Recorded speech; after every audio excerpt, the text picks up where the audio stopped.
How's it going, everybody? Mancave Dave here in Wisconsin. It is October 9th, and have a few things to show off here. Last week or so has been pretty busy with travel. Did some traveling for work, and then went to a wedding in Iowa, and had a chance to stop into some thrift stores. Whenever I travel, I like to check out, see what thrift stores are in the area, and if my schedule allows, go ahead and stop in. And then I also check Cragslist for the areas too, and just see if there's anything that might strike my fancy. Strike my fancy. I can't believe I just said that. Anyway, first thing we have here is this is a pretty big Craigslist lot. Costs right around $200 or so, but it's a little bit more expensive.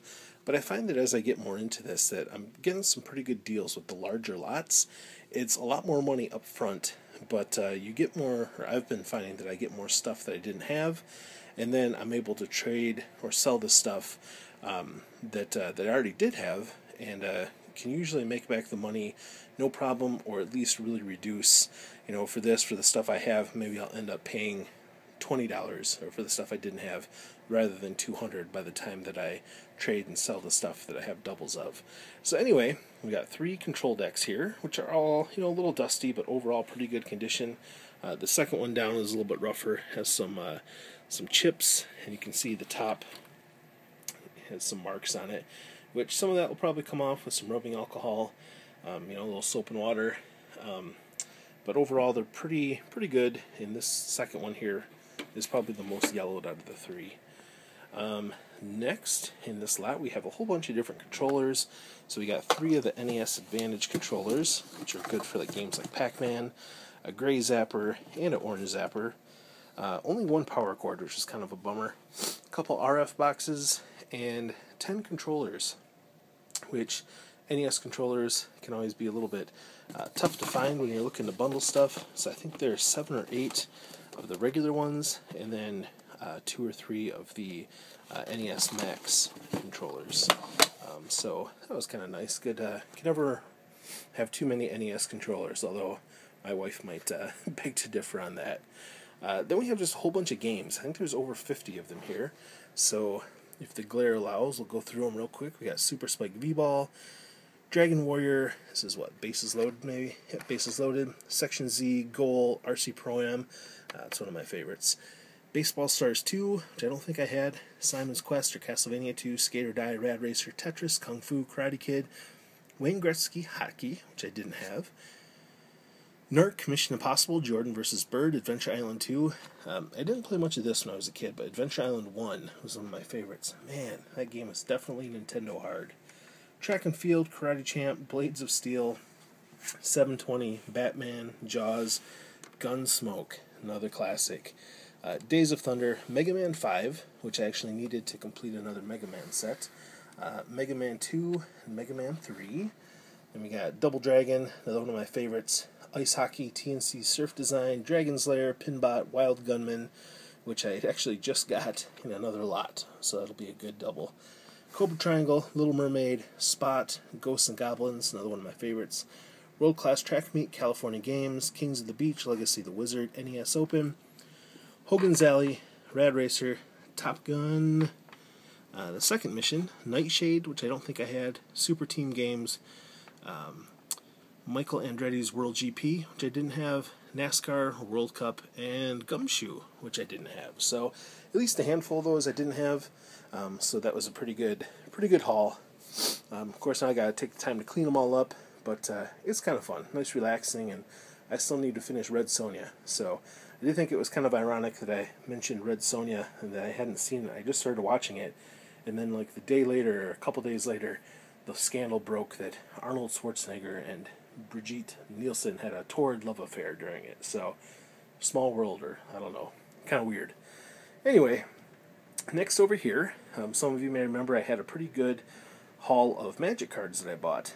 Well, I went to another rummage sale, and my nerdism is coming out here, but here's a whole bunch more Magic cards. So there's probably 700 or 800 here, all in order. A little bit older. I'm not as familiar with some of the newer stuff, but there's stuff from Mirage, Ice Age. So anyway, 2 big binders, 700 or 800 cards. Nothing too crazy, at least that's the guy who told me sold them to me, said a lot of commons and uncommons, but still, I paid $40 for them.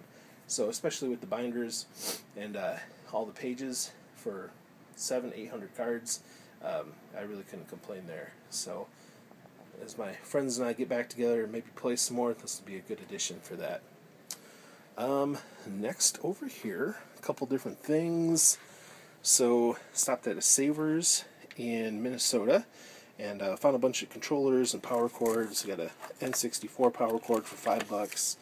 A blue Xbox controller. I didn't have one of these, so it's a cool addition. Dreamcast controller and a memory card for $3. A GameCube power source for $5. Even though GameCubes are super cheap, these parts are always $10-15 to find, and so if I can find one that's especially name brand, it's definitely good to pick up. And then just a third-party Super Nintendo controller, which I hadn't seen one like this, and this was $3. Stopped at another little thrift store. Actually, it's a little bit larger thrift store, but up in I think it was Eau Claire, Wisconsin, and got a Sega brand power source for $5 and a Nintendo one for $5. Again, those are ones that the name brand, especially Nintendo, will sell for $10-15 plus shipping. So it's good to pick those up when you can find them. And then just an off-brand Super Nintendo controller that was well, that was also $5, but I needed one, so I was happy to pick it up. Stopped at a pawn shop, Pawn America. Seen a couple of these here and there.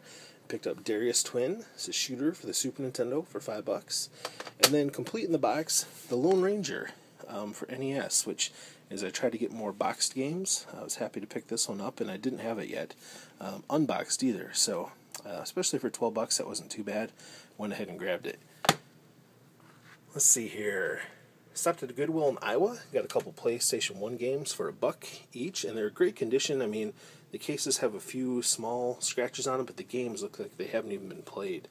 So I got Gundam Battle Assault for $1, and Scrabble for $1, and the Young Indiana Jones, one of the Young Indiana Jones adventures, which was, I think, $1, which is a little bit pricey for a VHS, but hey, it's Indiana Jones.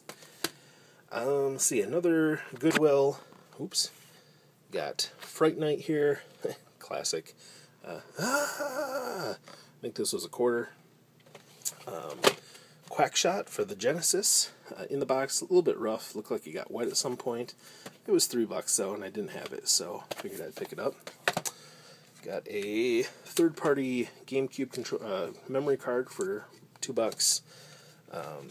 Bust a Move 99 for PS1 for $2. Red Alert Retaliation, I think this was just a couple of bucks. And then for Dreamcast, we got Speed Devils and Hydro Thunder. Now the cool part was all of that right there cost, I think everything was like half off or something, because it definitely cost about half of what I thought it was. I was like, oh, you guys have a sale? She's like, yeah. I was like, well, man, I should have picked up more.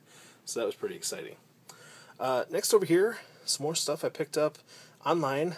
Paid a little bit more than this than I wanted to, but I'll show you why in just a minute. So some boxed NES games. We got Championship Bowling, which is nothing special. The Great Waldo Search. And Micro Machines, which is an unlicensed game. You can see the gold cart shining through. But that's complete with the manual. So I was happy to get that. And then the big reason I got this is it had Wacky Races, which this in the box goes for like $150 or so. Unfortunately, it doesn't have the manual, so I will have to keep my eyes open for that. There's a sticker here. It's probably a rental at some point. I'll have to see if I can get that off without damaging the box, but still excited to add that to the collection. And then last but not least, stopped at a little used game store and got Contra Hardcore or Legacy of War for PlayStation, which I already had one, but it was the single box. This is the double box, and this was only like $2 or something. A couple third-party games. We got Metal Fighter for NES. A little bit of yellowing where people grabbed it, but that was cool. Bible Adventures.